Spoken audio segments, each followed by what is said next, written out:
and welcome to this lecture on the Mysteries of Udolpho.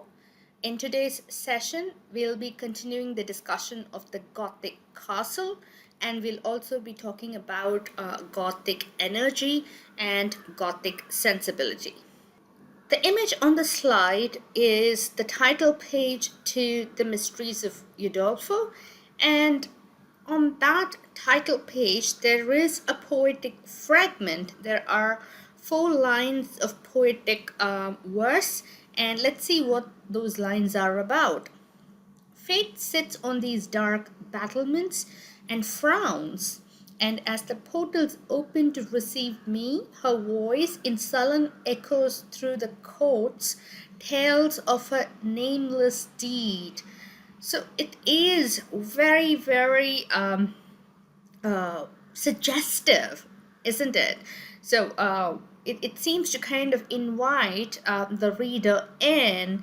It is inviting not just the reader but also the character. So it could be the voice of several people.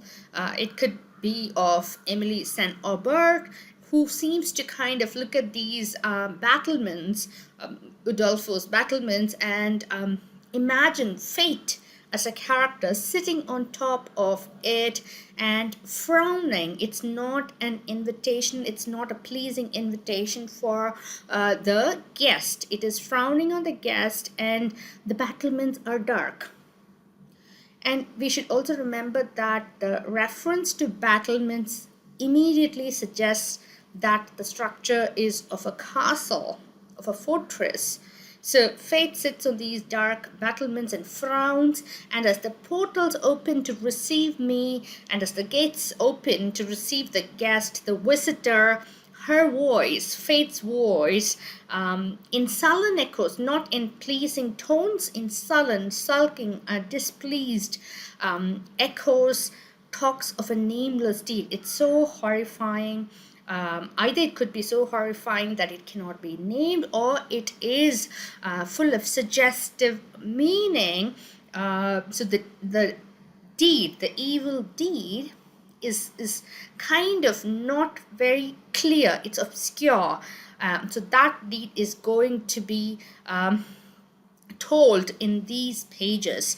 So it's immediately very, very alluring. It's attracting the reader. So that's how this novel opens. So right at the beginning of this novel, the castle is poetically and eerily introduced. The castle in itself becomes an object which contains that story which is to be told, and it is full of nameless horror that cannot be named, or horror which is not yet understood but will be introduced pretty soon. I'm reminding you of some of the key points about this novel. It is set in France and Italy in the late 16th century, which means it's not in the here and now for Radcliffe's contemporary readers. It's in the past. And the main characters are Emily St. Aubert, a beautiful and moral young woman who is persecuted by this villain Montoni, who's the husband of Emily's aunt, under whose care Emily is living. So, of course, if you remember the previous lectures, you would know that Montoni is violent, cruel, and locks up both Emily and his wife, the aunt, in the castle, and he wants the property of his wife to be given to him. So those are the circumstances of this novel which we should remember. So how does the castle look like? It has 2 round towers, and by the way, I'm quoting from the novel. So this is how the castle is described for the reader. It has 2 round towers crowned by overhanging turrets, embattled where instead of banners now waved long grass and wild plants that had taken root among the mouldering stones, which seemed to sigh as the breeze rolled past over the desolation around them. So if you look at this description, you immediately get the sense of the castle, an ancient crumbling castle. It has those really scary structures of towers and turrets, but instead of banners which kind of advertise or tell the viewer that it is still flourishing and powerful, now instead of that we have grass and wild plants, not any kind of creeper which is beautiful. It has wild plants, and that is symbolic. The fact that these structures are overtaken by unsavory figures who do not deserve to be ruling these castles. So those kind of characters have become the lords of these places. So that is kind of symbolically indicated through the reference to wild plants, which had taken root among the moldering stones, the stones which are kind of crumbling, which is not thriving, which is not polished, and in fact the stones seem to sigh. The structures themselves seem to kind of bemoan the fact that they have come to this state of repair, moral and spiritual, dismay. It's kind of a dismay that you can sense from the stones about the fact that these structures have fallen into bad times because of these wild lords, and they seem to sigh as the breeze rolled past over the desolation around them. So it's desolate. The atmosphere is desolate. So it's not just physical decay that you can sense, the physical decay of castles with its moldering stones and all these wild plants overtaking lots of weeds. That's the idea we should have. The weeds kind of ruining the good vegetation. So that has happened in the case of the castle of Udolpho, and the structure itself seems to be bemoaning and mourning over the state into which this castle has fallen, and there's desolation everywhere around it. It's not a landscape which is thriving, which is kind of enjoying the bounty of nature. Quite the opposite. Now let's talk about the energy of the castle. What kind of emotions do the castle evoke in the mind of the people passing through it? And in fact, the interior of Udolpho is a maze of dimly lit corridors, murky recesses, and obscure stairways. This darkness only exacerbates Emily's condition, for Udolpho's gloom completely baffles perception. In such complete obscurity, the imagination is cut loose from all governing images, moral or otherwise. You can sense from this kind of criticism by Mary Poovey that the castle is creating a particular effect through its very presence on the mind of the characters. So let's first look at the characteristics of the castle, the interior of the castle. It's a maze, it's labyrinthine, it's dimly lit, it's not well lit, it's in darkness, semi-darkness, and murky, again very strange, slightly scary, obscure passageways are there, and the stairways are also in obscurity. It's not well lit. So if the stairways are obscure, it causes extra dread. When you climb up, you would like to get a sense of what's above you, or when you climb down, you would like to get a sense of a visibility of the things below you. And that is not the case with the interior of the castle of Udolpho. So the dim light causes havoc in the minds of the person who is passing through it. And this kind of darkness exacerbates, says Mary Povey, it kind of increases, it worsens Emily's condition, who's already kind of slightly terrified about the castle. For Udolpho's gloom, the bleakness, the darkness is kind of beyond any kind of proper perception, any kind of visibility. And in this kind of obscurity, the imagination of Emily runs riot. It's cut loose, she says. The imagination is not governed, controlled, managed by any kind of reason or any kind of moral compass, any kind of moral guide. It seems to be cut off from it because the mind is flooded by all kinds of images, and you cannot completely call those images moral. So that seems to be the impact of the castle. That's the evil energy, if you want to put it that way, the dark energy, the negative energy of the castle, which seems to kind of rake up suppressed, repressed feelings. Further, on the Gothic energy of the castle. So what happens when you are inside such conditions in the castle of Udolpho?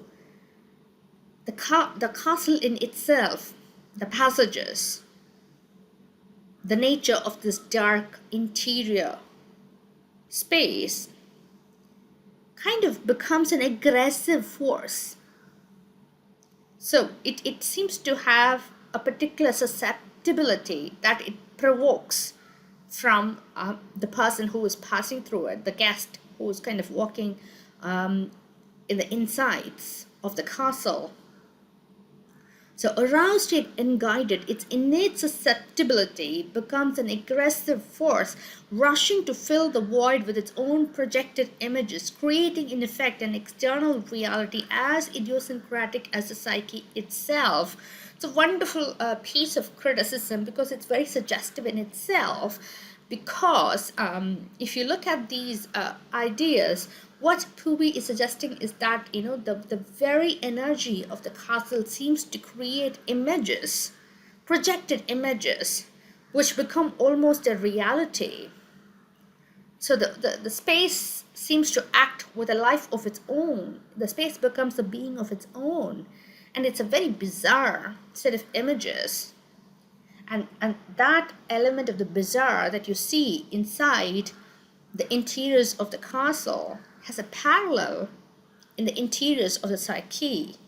So you can see the kind of really potent force that the castle becomes in its orchestration of these strange images.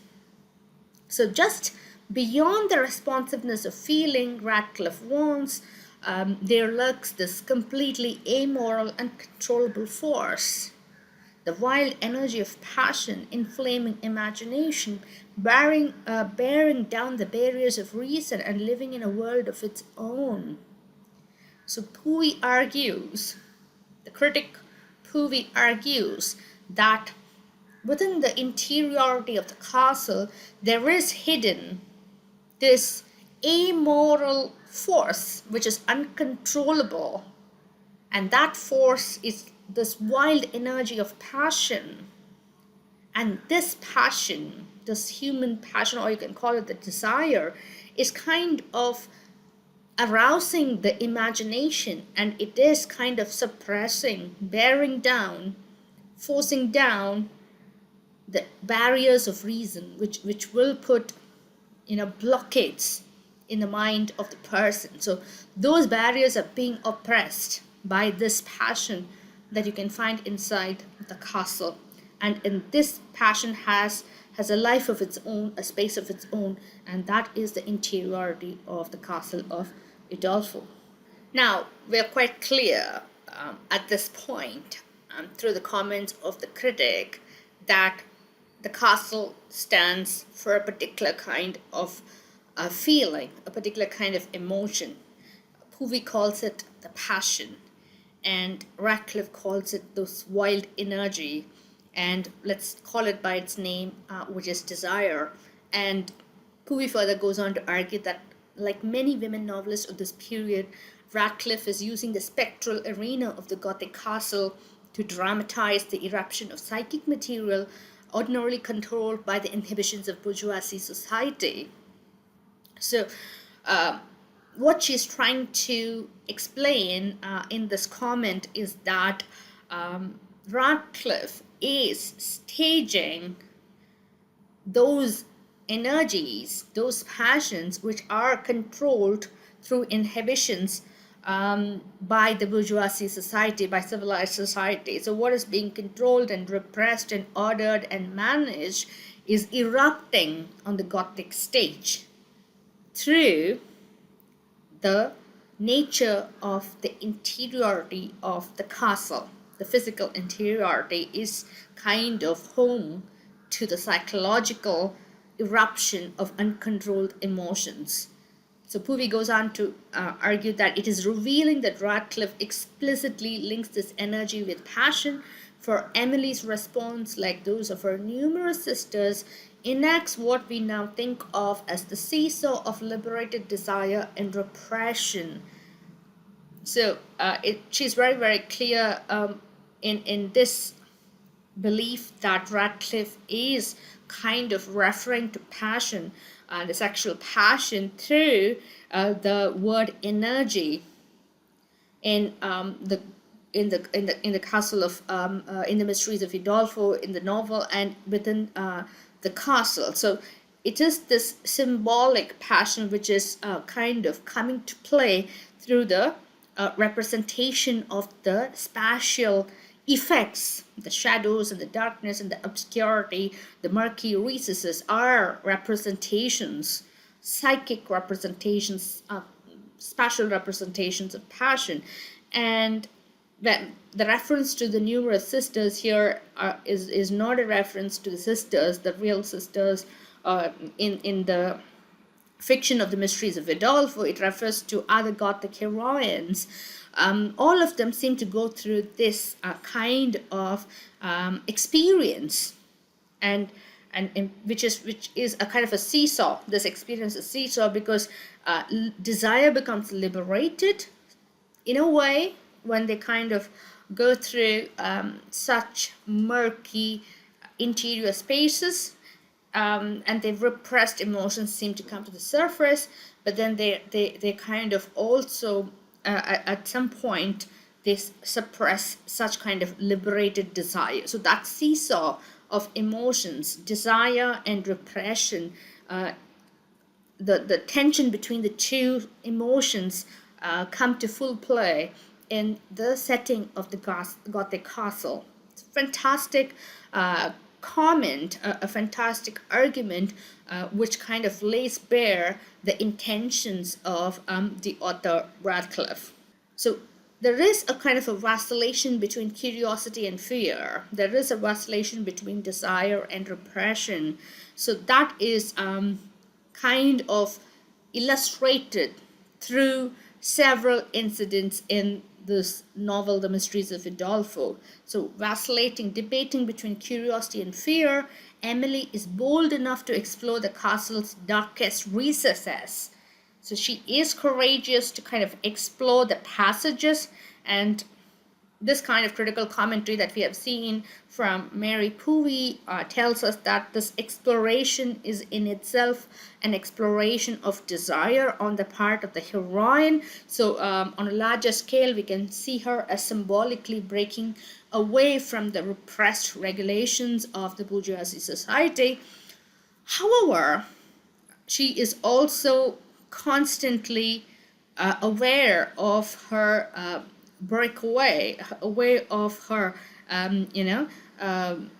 stepping the bounds of the society. Therefore, she quickly comes back to what is expected of her, and that kind of coming back within the bounds of society is expressed physically through her fainting fits.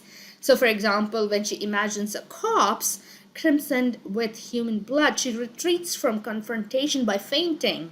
She doesn't actually go and take a good look at it properly. So she avoids that kind of meeting. So when she does that, it becomes a kind of a symbolic repression on her part. The fainting makes her come within the rules and regulations of society. If you apply the critical commentary of Mary Povey, that's the kind of interpretation you can come to. Again, once again, she tries breaking away. She boldly lifts the forbidding veil of an ominous painting, but falls senseless to the floor before she can identify its content. So this is this grappling with curiosity and fear, between passion and repression, between the rules set by society and the desire to break from them. So the fainting fit of Emily's and Aubert becomes symbolic of that, caught between these two modes, these two emotions. Within Udolpho, desire wrestles with dread, even though the heroine is too discreet to recognize the sexual component of her energy. So we can obviously see that there is a kind of a grappling with, a fighting with fear, and the fear is a kind of an expression of sexuality. It's a fear of sexuality, but she doesn't realize that. Emily said Aubert doesn't realize that what she is dreading is a sexual experience. So there are layers. The key point to understand here is that there are layers. So the Gothic fear in such narratives is a fear of physical harm. That's one meaning, the literal meaning, the meaning that you can take at face value, a fear of assault, sexual assault, bodily assault. So that's one fear. But symbolically, when the heroine is curious as to the contents of Gothic castle and tries to explore them, it becomes a sexual exploration, and she doesn't kind of fully go through with her desire, with her curiosity. She stops and faints, and that becomes a resistance, a repression on her part. What we also need to understand is that in the castle of Udolpho, Emily Aubert is totally helpless. She's completely vulnerable because Montoni dictates her confinement and her isolation. So he is the lord of that castle. He is the lord of all the women who are in that place. He literally incarcerates his wife and Emily. But the external tyranny is, on the surface at least, less oppressive than the terror generated by Emily's own undisciplined imagination. There is, as time will tell, nothing supernatural in Udolpho's winding corridors, but there are evil agents, and Emily's overly sensitive imagination, deprived of external guides, all too readily converts the unnatural into the supernatural. Thus, Radcliffe's first critique of sensibility focuses squarely on the imagination itself. So there are lots of interesting points that are raised by this critic here. One is that, yes, of course, Montoni is terrible. He's a cruel villain, and the women suffer under his hands. That's external tyranny. The second point she wants us to remember is that there is another kind of terror which is greater than the external tyranny, which is the tyranny that Emily imagines when she is caught in the insides of the castle. So that terror is brought upon herself, brought upon Emily by herself, because of her undisciplined imagination, uncontrolled imagination, the imagination running riot, as I said earlier. So that is prompted by Emily's own sensibility. She has nobody to guide her. So everything dark and mysterious, everything unnatural, being imprisoned in a castle is unnatural. So everything unnatural has taken a supernatural overtone in Emily's wild imagination. And as Povey points out, she quickly turns everything unnatural into the supernatural. So what is being critiqued here is not just Montoni's cruelty and villainy, that is very, very transparent, and everybody can easily condemn it. There's also a subtle kind of criticism ongoing, which is a criticism of Emily's boundless imagination, which is prompted by her sensibility. So sensibility is also critiqued, and sensibility is brought upon by imagination. So imagination is also being critiqued. So this is what this critic Puvi brings to the fore in her reading of The Castle of Udolpho, and it's a valid reading. Okay, now let's look at the concept of time of the story. We should remember that the story is set around 1584 in the 16th century, almost 210 years before the publication of the Mysteries of Udolpho by Radcliffe. But we should also remember that in Gothic fiction, the past is almost atmospheric. It's an effect rather than a fact, historical fact. So there is a kind of effect sought by Radcliffe in her work, which she believes that she can get by setting the story in this point of time.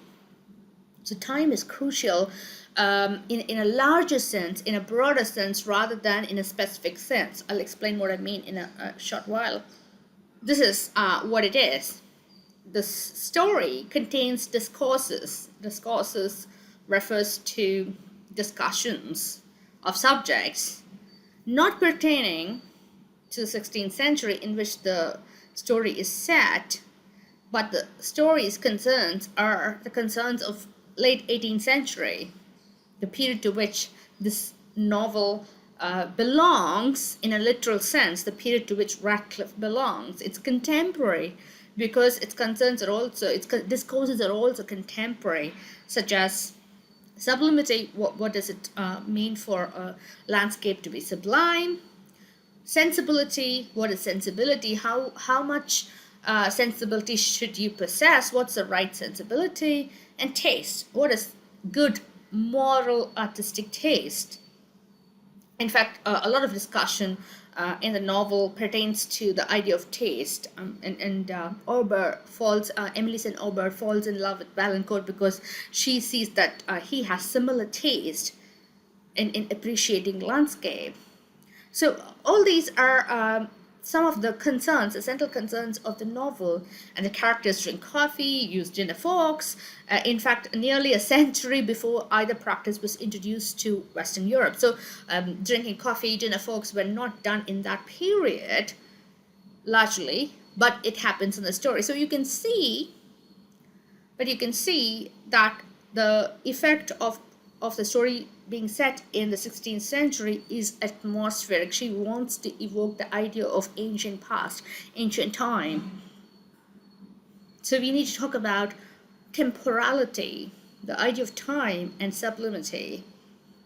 To an 18th century reader, these crumbling old castles and the dusty apartments, which we can see in the Castle of Udolpho, in the Castle of Montoni, these are used by Radcliffe to talk about a particular time in a larger, broader sense, and she believes that such crumbling castles evoke ideas of the sublime. A particular sense of awe and dread are prompted by these images. So what we really need to understand is that ancient time is referenced through these castles. The human life that is associated with the castle is also old. That's what we should really kind of understand. As Emily gazed with awe upon the scene, an ancient servant of the castle appeared. So you can see the quotation, the words in double quotation are from the text, the Mysteries of Udolpho. So the servant is also ancient, just as the castle is ancient. So what Radcliffe wants to impress upon us is that that's the past that you're reading, that's the past that you're looking at, and the castle embodies the past. Its servants embody that. And you do not belong to that past. You are in the present. And there's a chasm between the two. There's a tension between the two.